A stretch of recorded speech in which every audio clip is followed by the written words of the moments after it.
विश्वानि देव सवितर्दुरितानि परासुव यद्भद्रं तन्न आसुव। ओम शांति शांति शांति। ओम। सबको नमस्ते। वैदिक संस्कृति के इस स्वाध्याय क्रम में हमने देखा कि सृष्टि क्रम की उत्पत्ति के विषय में, और अंततः हम बात कर रहे हैं कि कैसे जब अन्न की रचना हुई तो इस शरीर में जो आठों देवता हैं उन सभी देवताओं ने एक एक करके अन्न को पकड़ने का प्रयास किया। वाणी के देवता ने अन्न को पकड़ने का प्रयास किया, अन्न दूर चला गया। और यदि अन्न वाणी के देवता की पकड़ में आ जाता तो केवल कहने मात्र से, बोलने मात्र से हमारी भूख और प्यास शांत हो जाती। फिर नासिका, यदि प्राणों के माध्यम से हम अन्न को पकड़ पाते तो केवल श्वास प्रश्वास के माध्यम से हमारा पेट भर जाता। सामने अन्न है, श्वास लिया, पेट भर गया। चक्षु, यदि देखने मात्र से चक्षु शक्ति ने अन्न को पकड़ना चाहा, अन्न दूर भाग गया, पकड़ में नहीं आया। ऐसा हो जाता तो देखने मात्र से हमारी क्षुधा की निवृत्ति हो जाती, प्यास मिट जाती। श्रोत्र इंद्रिय से किसी ने कहा अन्न के विषय में, किसी भी व्यंजन का नाम लिया, हमने सुना, क्षुधा तृप्त हो जाती। ये सभी विषय भी अपना अपना कार्य तो करते ही हैं। आपके मन में आ रहा होगा कि ऐसे कैसे, ऐसे होता है। जिसका जो विषय है उसमें तो कार्य हो कर ही रहे हैं सभी इंद्रियां। कर्णेंद्रिय का विषय क्या है? कर्ण इंद्रिय का विषय क्या है? कोई शब्द बोले तो हम सुनते हैं ना, तो काम तो होता ही। कोई व्यक्ति जा रहा है, आप उसको आवाज़ दें, वो पीछे मुड़कर देखता है आपकी तरफ, कार्य हो गया। तो ऐसे प्रत्येक इंद्रिय अपना अपना कार्य करती है। तो वो भूख और प्यास की भी तो तृप्ति हो सकती थी, वो भी तो एक विषय है। प्रारंभ की बात चल रही है, ये भी हमें ध्यान में रखना होगा। अभी स्थूल जगत की बात नहीं है, अभी उस गणित की बात हो रही है जो गणित अभी बनना है, जिसकी रचना होनी है। 2 और 2 4 होते हैं, ये तो बनने के बाद में हमें पता चला है। और ऐसे होता कि 2 और 2 5 होते हैं, हमें बचपन से यही पढ़ाया जाता, सभी गणित की किताबों में भी यही मिलता। फिर तो हम 2 और 2 5 पढ़ते। जितना ऑकवर्ड, जितना वैषम्य हमें 2 और 2 5, 2 और 2 6 सुनने में लगता है, उतना ही वैषम्य हमें 2 और 2 4 सुनने में लगता, यदि हमने 2 और 2 5 पढ़ा होता तो। कोई लेटर होता है, कोई वर्ण हम बनाते हैं, कोई अक्षर हम बनाते हैं। का से कबूतर, का से कबूतर, और भी फेमस होते हैं ना, कुछ चीज़ें प्रसिद्ध हो जाते हैं। तो जो हिंदी की वर्णमाला है, आ से अनार, आ से आम, ई से इमली, ई से ईख, ऐसे ये कुछ वर्ड्स, कुछ शब्द फेमस हो गए। तो उन वर्ड्स का भी महत्व है। ऊ से उल्लू, ऊ से ऊन, ऐसे। तो बता रहे हैं इसमें, इसी क्रम में, कि कैसे, किस प्रकार से सभी इंद्रियों ने अपनी अपनी शक्ति का प्रयोग करके अन्न को ग्रहण करना चाहा, अन्न दूर भाग गया। अंततः जब सभी इंद्रियां औषधि वनस्पतियों के माध्यम से त्वचा भी स्पर्श करके उसको ग्रहण नहीं कर पाई, भूख और प्यास शांत नहीं हुई, हृदय भी मन भी चिंतन करके कुछ रिजल्ट नहीं दे पाया, विसर्जन के माध्यम से भी जो लिंग इंद्रिय है वो भी कुछ नहीं कर पाई, अंत में अपान जो प्राण है उसने अन्न को ग्रहण किया और उसको पकड़ लिया। अन्न को किसने पकड़ा? अपान ने। तद अपानेन अजिघृक्षत तदावयत, ऐसे आया था ना कि अपान ने उसको पकड़ लिया, उसको भागा उससे छुटकर, अपान ने उसको पकड़ना चाहा और उसको पकड़ लिया। स एषो अन्नस्य ग्रहो यद वायु अन्नायुर्वा एषा यद वायु, ये है बात। इसको स एषः अन्नस्य ग्रहः स एषः अपानः, ये जो अपान है, अपान प्राण है, क्या है? अन्नस्य ग्रहः, ग्रहोपादाने धातु है, ग्रहण करना अर्थ में। तो इस अन्न को किसने ग्रहण किया? ग्राह, ग्रहण करने वाला, पकड़ने वाले को क्या बोलते हैं? ग्राह। मगर के विषय में आता है, मगर, मगरमच्छ, मगर से कुछ परिचित नहीं होंगे, मगरमच्छ देखा ना, बड़ा सा मुंह होता है उसका।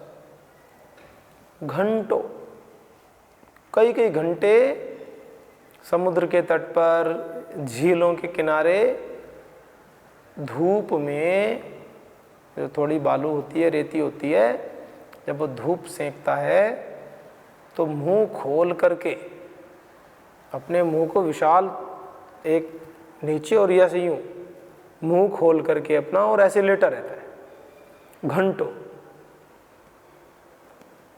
आप उसको देखिए, बहुत बड़ा छल करने वाला होता है मगरमच्छ, बहुत बड़ा। आप उसके व्यवहार को देखिए, आप ऐसे सोचेंगे कि ये तो कोई बना हुआ कृत्रिम जीव है, कोई शो के लिए रखा हुआ है, जो परिचित नहीं है उसके व्यवहार से। घंटों चेहरे पे मक्खी, मच्छर, कुछ पक्षी छोटे मोटे भी आके बैठ जाएं, कुछ भी हरकत नहीं, कुछ भी, शांत। चींटियां चढ़े उतरे, कोई मतलब नहीं, ऐसे पड़ा रहेगा शांत एकदम। उसके इस व्यवहार को देख करके कोई छोटा मोटा जानवर, पशु, हिरन का बच्चा, कोई ऐसे अगर आ जाते हैं पास में, तो उसका जो खुला हुआ मुख है वो एकदम बंद, और इतनी फुर्ती के साथ सीधा पानी में। ये मगर तो व्यवहार है अलग अलग, उसको ग्राह कहा जाता है, ग्राह, पकड़ने वाला। तो ऐसे ही अन्न का पकड़ने वाला कौन है? स एषो अन्नस्य ग्राह, वो पकड़ने वाला है। तो ग्रह धातु है। अपान प्राण ने अन्न को पकड़ लिया, स एषो अन्नस्य ग्रह। अब यद वायु अन्नायु, यद वायु अपान वायु, यद वायु अन्नायु वा आयु।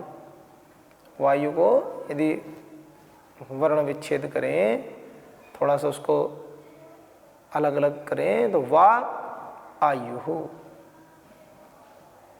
माने जो प्राण है वो वायु के ऊपर ही केंद्रित है, निश्चित है।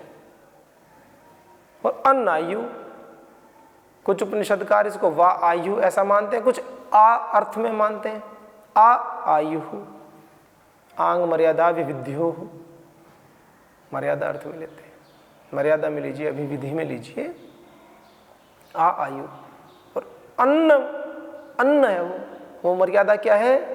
जीवात्मा की, प्राणों की रक्षा के लिए अन्न, अन्नायु, अन्न मर्यादा है मनुष्य की।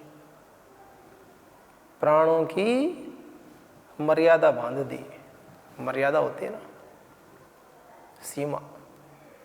ऐसा सुनते हैं कि वो लक्ष्मण रेखा एक खींच दी थी और कहा था माता सीता को, लक्ष्मण जी ने, इस रेखा को पार मत करना। तो मर्यादाओं की सीमा का जब जब भी अतिक्रमण हुआ है, विनाश हुआ है। हमारे जीवन में भी हम देख सकते हैं, जब जब कोई व्यक्ति, सभी के कर्तव्यों की सीमाएं अलग अलग बंधी हैं, और जब कभी भी किसी व्यक्ति ने अपनी सीमाओं का उल्लंघन किया है, आप देखिए, प्रकृति में देख लीजिए, जब जब भी हमने प्रकृति की सीमाओं का उल्लंघन किया है, तो प्रकृति में कितने बड़े बड़े भूचाल आते हैं, भयंकर तूफान। ये आप क्या सोचते हैं, तूफान ऐसे ही आ जाते हैं? भूकंप आते हैं ऐसे ही आ जाते हैं? बाढ़ आती है ऐसे ही आ जाती है? कहीं अकाल पड़ता है, ओलावृष्टि होती है, ऐसे ही हो जाती है? कुछ तो सामान्य प्रोसेस है, क्योंकि प्रकृति ईश्वर की रचना है। उस परमपिता परमात्मा ने इसकी रचना की है, इसका निर्माण किया है। देख ही रहे हैं हम भगवान जी ने कैसे कर्म फल के उपभोग के लिए, हमारे जो कर्म फल हैं, कर्म हैं, उनके फलों को हम भोग सकें और नए नए नूतन कर्मों का सृजन कर सकें, शुभ कर्मों का सृजन कर सकें। सृष्टि तो इसलिए बनी है। अब कोई गलत कर्म करे और इस क्रम को लगातार बना कर रखता है, बार बार गलत कर्म कर करके इस जन्म मरण के बंधन में फंसता रहता है, दुख पाता रहता है और अंततः पीड़ित रहता है। बार बार इस कर्म फल के बंधन में बंध करके, कर्म फल है बांधने वाले, तो इसलिए तो कहा है निष्पाप होकर के, विगत ज्वर होकर के, ईश्वर अर्पण बुद्धि से ब्रह्मणि आधाय कर्माणि, ब्रह्मणि आधाय, भगवान जी के अंदर इस ब्रह्म में ही अपना आधार बना करके उन्हीं को समर्पित करो, उनको ही आधार बना करके अपने कर्म करो। इसलिए कहा जाता है ताकि हम निष्प्रह हो जाएं, निस्वार्थ हो जाएं, निष्प्रिय, निस्वार्थ, निष्काम, कुछ भी कहो। साधारण भाषा में ऐसे कार्य जिससे परोपकार होता है, ऐसे कार्य दान देने से, पुण्य करने से, गरीबों की सेवा करने से, और ये तो कर्म है, अच्छे कर्म है, पुण्य कर्म हुए, ये निष्काम कर्म नहीं कहे जाएंगे। यदि मन में फल की इच्छा है तो मैं कर्म करूं और कोई मुझे देखे, मेरा फोटो आए, गांव में 4 लोग, शहरों में 4 लोग, या मेरी सोसाइटी में 4 लोग उनकी प्रशंसा करें और मैं भी अपने मुंह से बड़ाई करूं कि हाँ कहाँ गए थे। किसी ने पूछा एक सज्जन से, जी आप शाम को नहीं आए, आप मिलते होंगे, कुछ मित्र होंगे आपस में। हाँ वो गरीबों में काफ़ी झोपड़ियों में गया था, वहाँ सलम एरिया में जहाँ पर झुग्गी झोपड़ियाँ थी, वहाँ थोड़ा सा एक आयोजन किया हुआ है भोजन आदि का, भोजन के लिए व्यवस्था कर रहा था वहाँ पे, इसलिए नहीं आ पाया। अब विषय क्या है देखिए, सूक्ष्म अंतर है। यदि उस व्यक्ति के मन में भावना यह है कि मैं ऐसा कह करके इनको भी प्रेरित करूं ताकि ये भी आएं और काम करें, ये बहुत ही सूक्ष्म बातें हैं। ये उस व्यक्ति को ही पता होती है, सामने वाला कितना भी जोर लगा ले उसको पता नहीं चल पाएगा। हो सकता है गलत आकलन कर बैठे किसी का, इसलिए ऐसे में बहुत जल्दी निष्कर्ष भी नहीं निकालना चाहिए। बस शांति से देखिए, समझिए, एक लंबा प्रोसेस है, एक लंबी प्रक्रिया है। तुरंत पता नहीं चलता एकदम कि बस व्यक्ति के किसी कर्म विशेष को देखा और आपने तुरंत निर्णय कर लिया ना, ऐसे नहीं। कभी कभी ऋषि होते हैं, कार्य करते भी हैं और समाज में उसका प्रचार भी बहुत जोर शोर से करते हैं। जितना जोर शोर से प्रचार करते हैं, कार्य भी करते हैं। कुछ ऐसे होते हैं बहुत बड़े बड़े कार्य करते हैं, बहुत बड़े बड़े, साइलेंट, कुछ भी नहीं बोलते, कई प्रकार के। तो उसमें हम कोई कभी भी ऋषियों की तुलना तो करनी ही नहीं चाहिए, ये बहुत ही खराब बात होती है। कभी कभी क्या होता है, हम लोग ऋषियों की तुलना करने लगते हैं, महापुरुषों की तुलना करने लगते हैं कि वो श्रेष्ठ हैं, वो श्रेष्ठ हैं। अरे सभी श्रेष्ठ हैं, क्या दिक्कत है? एक माता के 2 पुत्र हैं तो क्या दोनों पुत्र अच्छे नहीं हो सकते क्या? या माता यही कहे कि ये पुत्र मेरा अच्छा है तो ये बल खराब है क्या? माता के हृदय से पूछो। माता के 10 पुत्र हैं तो 10 के 10 उसके लिए अच्छे हैं। तो इतने विशाल हृदय से हमें स्वीकार करना होता है परमपिता परमात्मा के हम सभी पुत्र हैं, हम सभी अच्छे हैं। तो इसलिए कुछ महापुरुष संदेश देते हैं समाज को, नाम की भावना से नहीं। वो नाम यश होता है, उससे उनको बहुत ज़्यादा लेना देना नहीं होता, क्योंकि समाज की दृष्टि में, सामान्य व्यक्तियों की दृष्टि में उनको ऐसा लगेगा कि देखिए ये बहुत यशस्वी हैं, बहुत हैं, अच्छे हैं। वो हैं, होते भी हैं, बढ़ता भी है यश, बढ़ना चाहिए, कीर्ति होनी चाहिए। दिक्कत क्या है? बुरे लोग बुराई बढ़ाते हैं, अच्छे लोगों को तो बहुत पुरुषार्थ करके अच्छाई ही बढ़ानी चाहिए। जो नाम के लिए अच्छा करना चाहते हैं करें, तो बुरे करने से तो अच्छा है नाम के लिए करें, अच्छा करें, क्या दिक्कत है? कोई बुरी बात नहीं। खूब करें, अच्छे कार्य तो कैसे भी करें। पहली बात वो एक आगे की स्थिति है।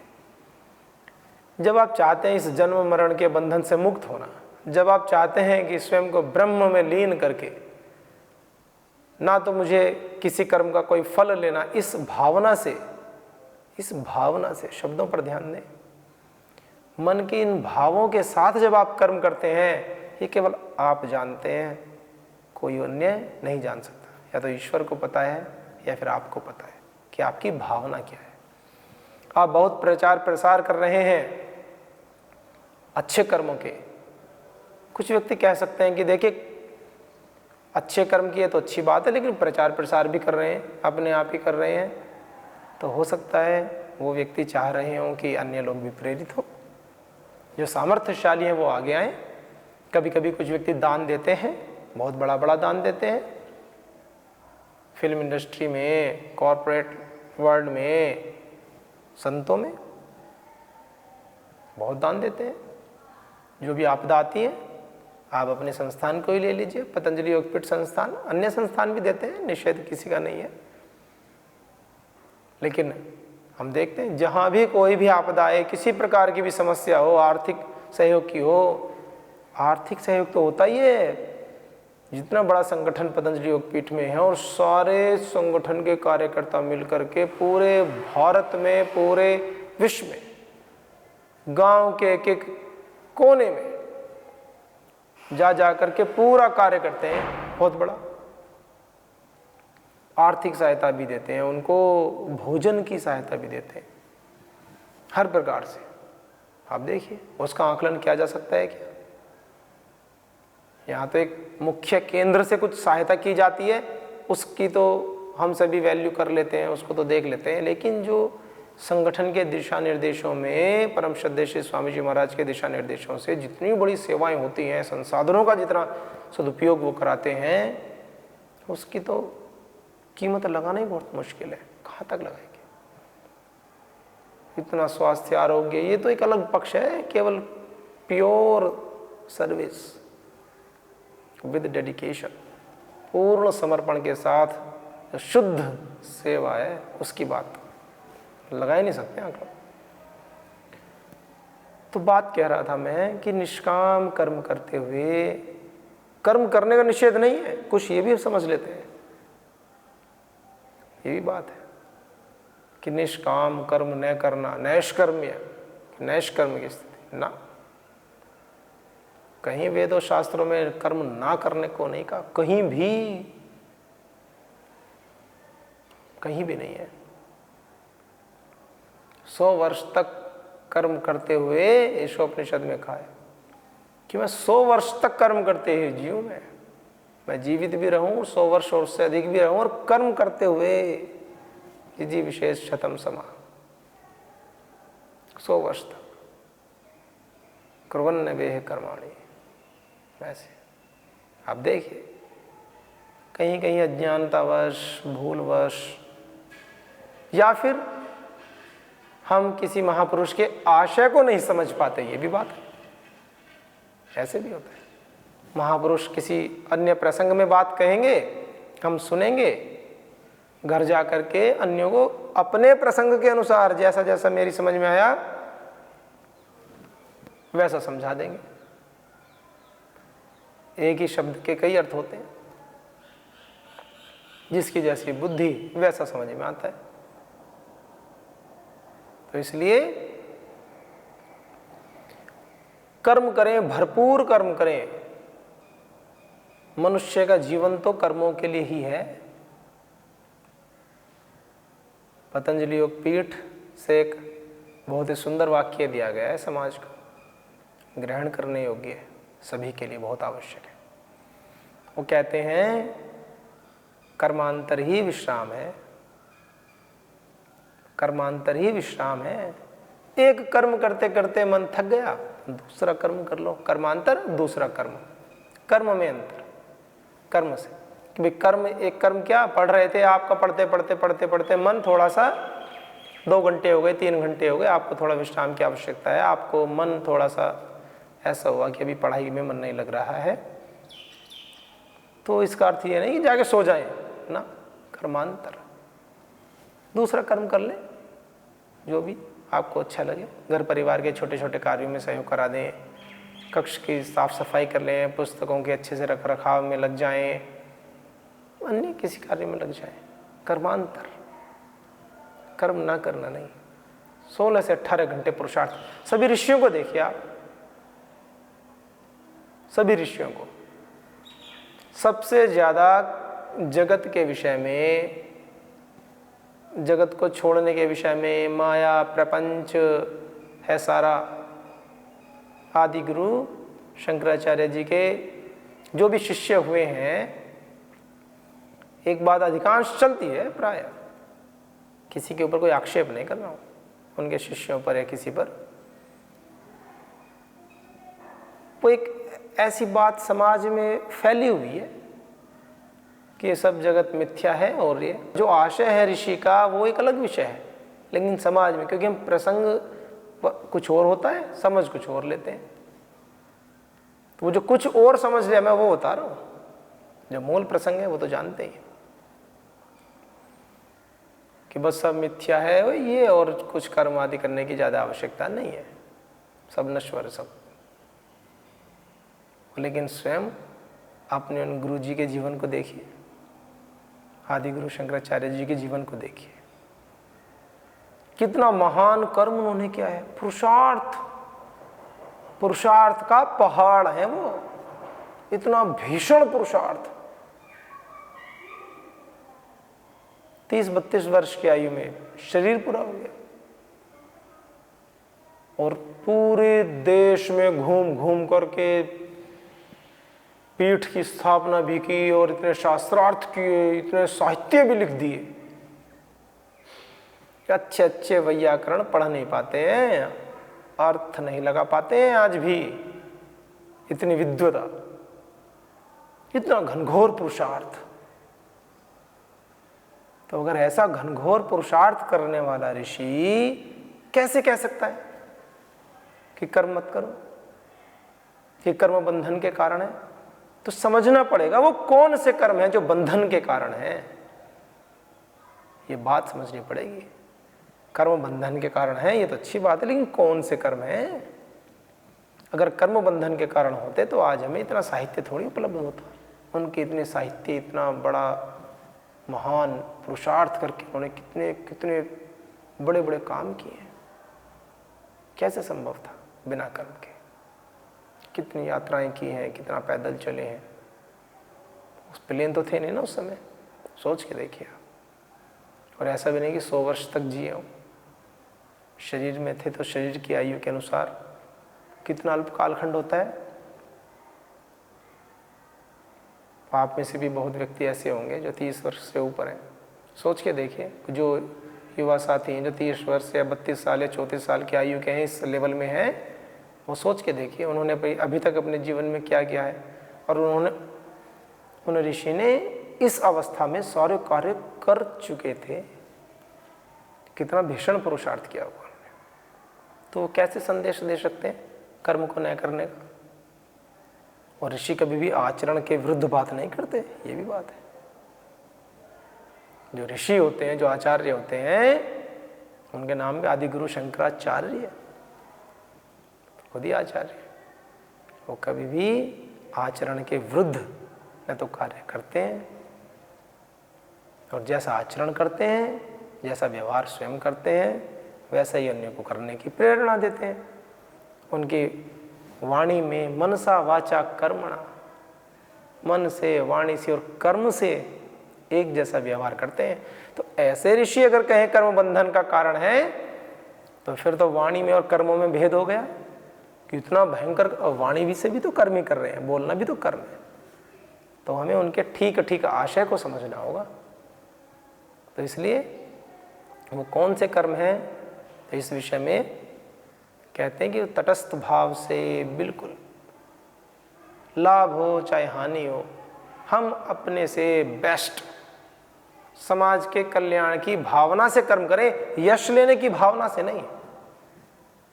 कोई देखे तभी हम कर्म करें।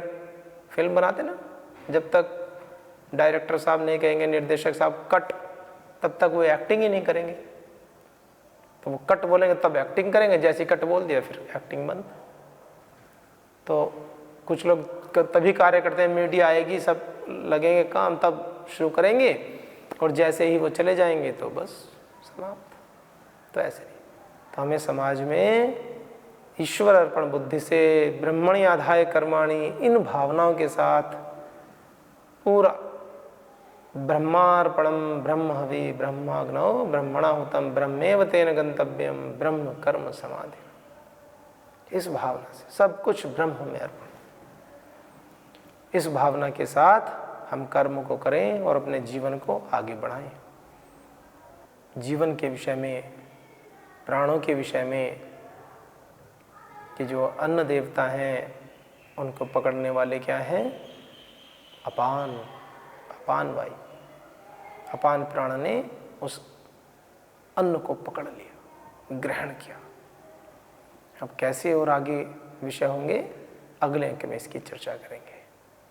तब तक के लिए नमस्ते।